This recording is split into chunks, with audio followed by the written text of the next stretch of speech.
Here is all the Halloween masks I bedazzled this year. Last Halloween, I bedazzled 4 masks, which I thought was a lot at the time. But this year, I was determined to break my record from last year and bedazzle more than 4 masks, and I'm happy to report we obliterated the record. This year, I bedazzled 8 Halloween masks. Actually insane. It took forever.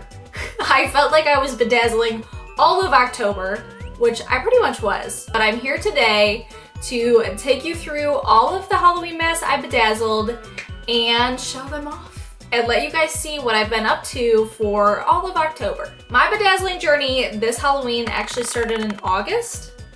I thought I would get ahead of things and start bedazzling masks a little early, but it was probably a little too early because Spirit Halloween wasn't even open. And I had to get my mask from Party City. And Party City was not prepared for Halloween either, so they didn't really have any spooky masks, but I wasn't gonna go home empty-handed. I had to get 1 or 2 masks. So I got some superhero masks, which aren't very Halloween-y, yes, but they are masks. I got a Batman mask and a Darth Vader mask, which I guess he's not a superhero, he's a supervillain, but you get the point. They're not Halloween-y. And I did the Darth Vader mask first. I used these gigantic, huge acrylic gems, which I've never used acrylic gems before, and they were okay, but they're not as shiny as glass gems, I will put that out there. But I used these huge gems to cover up the mask faster because I thought they would look just as good. I was wrong. But yeah, I thought they would look just as good and take half the amount of time. I was correct on one of those things. It did take half the amount of time, but it didn't look as good as I thought it was gonna look. But we are still gonna applaud this mask because it is very cute. I don't think Darth Vader has ever looked as glamorous as he does right now. But I love this mask. Even if it has huge, huge acrylic gems, it still looks shiny. It still looks glitzy. It still looks beautiful.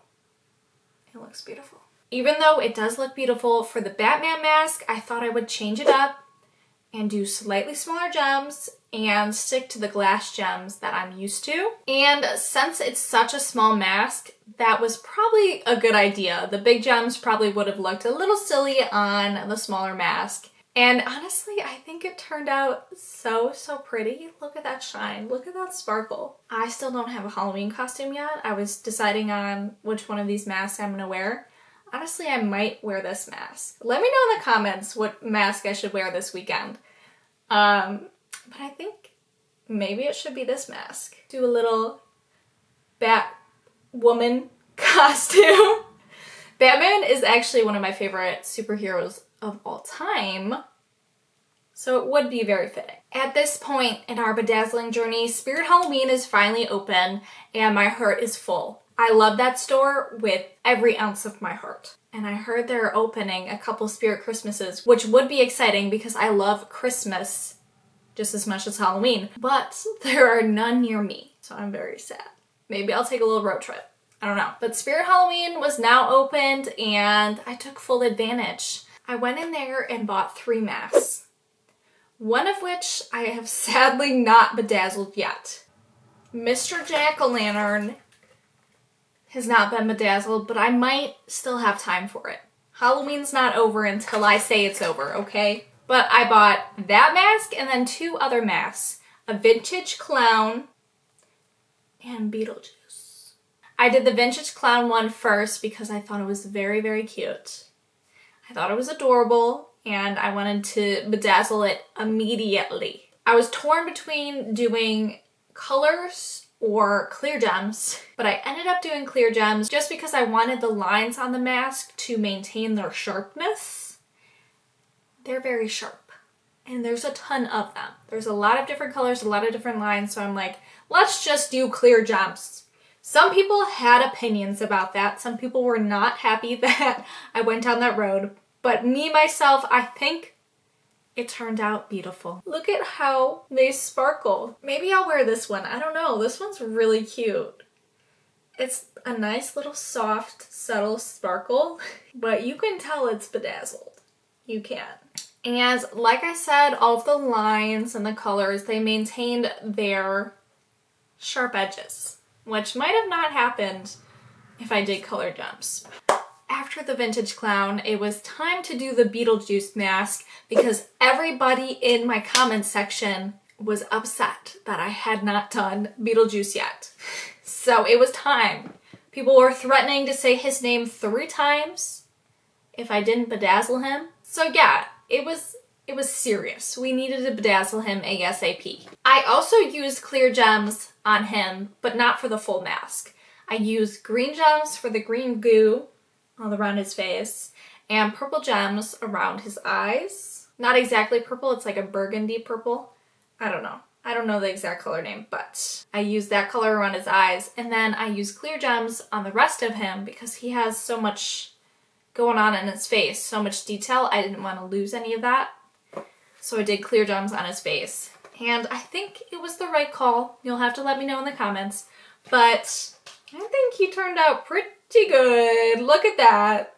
Look at that face. My dog loves this mask for some reason. He tries to lick the face of Beetlejuice every time I bring it out. I think the eyes are my favorite part on this mask just because they sparkle so good. Look at that shine. Super sparkly. It is kind of a creepy mask when you put it on. I'll put it on real quick and show you guys how spooky it is. I would talk, but I don't know what to say. What's a good Beetlejuice line? Beetlejuice. It's so fun though. I love it.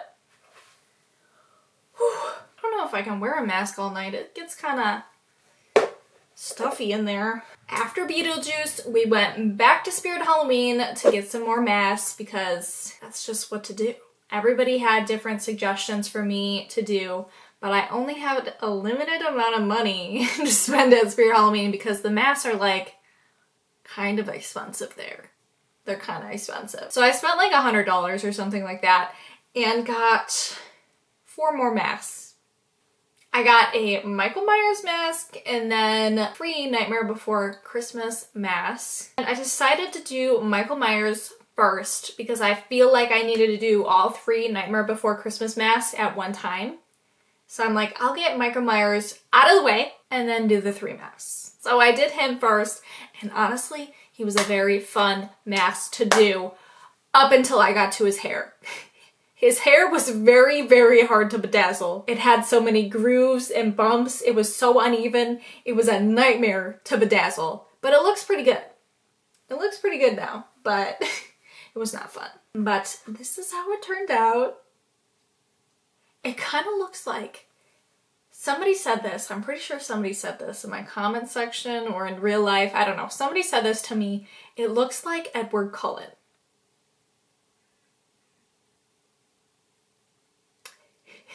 From Twilight. Because, you know, he has the sparkly skin. And I don't disagree. But I think this looks so cool. If I had a jumpsuit, maybe I should go find a jumpsuit and be him for Halloween. Everybody was saying in my comments, because I was like, why is he crying blood? What's going on there? What's the story behind that? And everybody was in my comments saying the blood is from Halloween 2. He gets like, something happens to him and he starts bleeding from his eyes. So he's not crying. He's not being emotional. He's actually bleeding from his eyes, which probably not great. Probably not great. But honestly, this is one of my faves. I know I probably say that for every single mask, but this is very special. He looks super cool. Now the last few masks are a set. They are Lock, Shock, and Barrel from The Nightmare Before Christmas. They are the little kids who kidnap Mr. Santa Claus and bring him to the Oogie Boogie Man. Yeah, those guys. Now these masks are huge. They are really, really big. And I decided to get really, really big gems because they're huge. I think if I didn't get giant gems, it would have taken me at least 2-ish weeks of working every single day to bedazzle these masks. I'm gonna hold them up to my face when I show each one off, but they're really big. I started with Lock, And the thing about big gems is the bigger the gem, the wider the gaps in between the gems, and the more you notice them.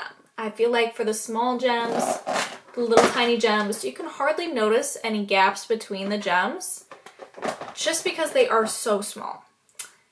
So we're just gonna ignore the visual imperfections of these masks because there are some, especially on our buddy Locke over here. They look really cool, but there are some imperfections, especially around the nose. I'm kicking myself for how I place these gems around the nose, but we're gonna ignore that.